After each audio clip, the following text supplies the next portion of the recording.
leave from here to go other places. Now we have people coming here in really big numbers, and so I think it's a testament to the quality of care that's offered. So I think it really is the fact that it's done here. It's really a positive sign for the upward trajectory of the medical community here in the state of Florida. Now, we've also been very good in terms of, our regulatory apparatus that we have in Florida.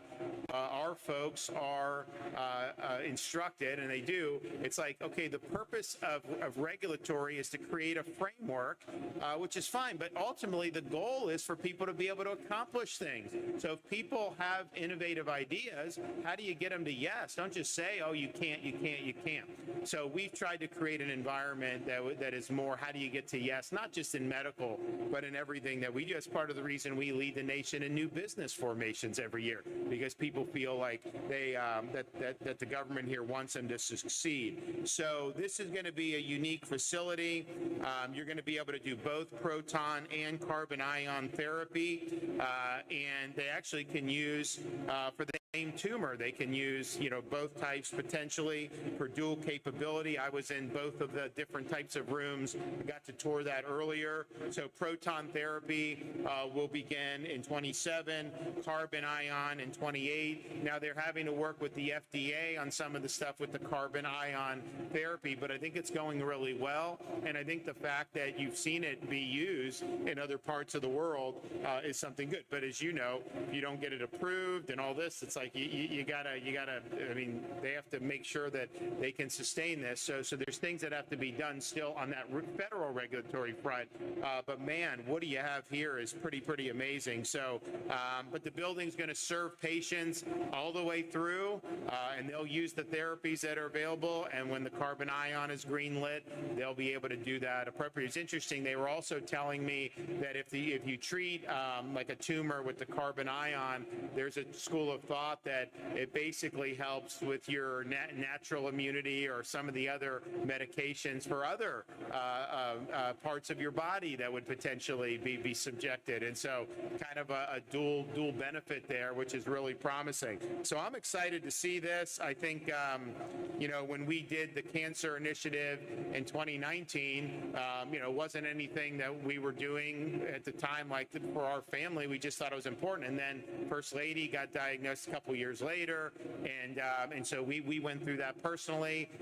But the amount of momentum that helped gain because of what she was doing to fight it has helped really take this to the next level. So I'm excited about this. I think this is going to make a big difference. And, this is right here in our backyard. No one else is doing this anywhere in the United States. No one else is doing this anywhere in the Western Hemisphere. And I think that this is going to end up doing an awful lot of good. So you want to come up and talk a little bit more about what this means?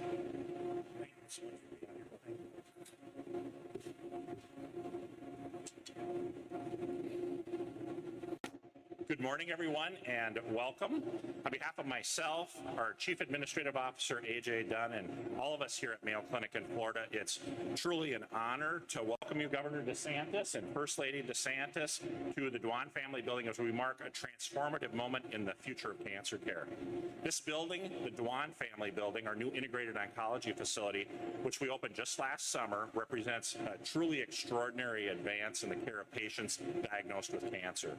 This facility brings together conventional X-ray therapy, often referred to as photon therapy, proton therapy, and the very first heavy particle carbon ion therapy facility in all of the Americas. In fact, it's the most technologically advanced particle therapy cancer treatment system that exists in the world.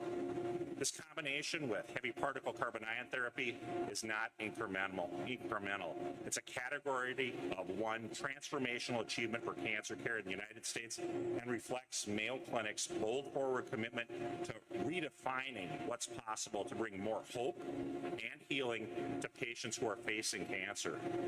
To understand why this matters, let's take a step back. The governor did a great job explaining the capabilities, but maybe I'll just mention a bit more. Today, more than half of all cancer patients receive radiation therapy as part of their treatment plans. Most commonly, that means X-ray or photon therapy, which are X-rays delivered by linear accelerators. This photon therapy is widely available and has saved countless lives. But because photons have no mass or charge, they can't be stopped precisely in the tumor. That means some of the surrounding healthy tissues are often exposed to radiation, which can be an especially serious concern for children or for patients whose tumors are located very close to vital organs. Many cancers are also resistant to photon therapy, and treatment often requires 30 or more separate visits, placing a really significant burden on patients and families to go in for all those treatments. Heavy particles change that equation.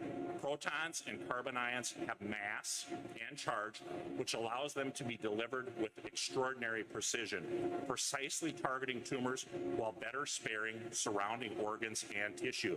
And they offer the promise of fewer and more powerful treatments, reducing physical, emotional, and financial strain on our patients.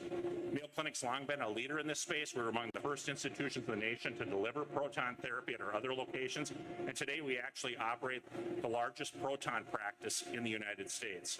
What truly sets this facility apart, again, is the carbon ion therapy.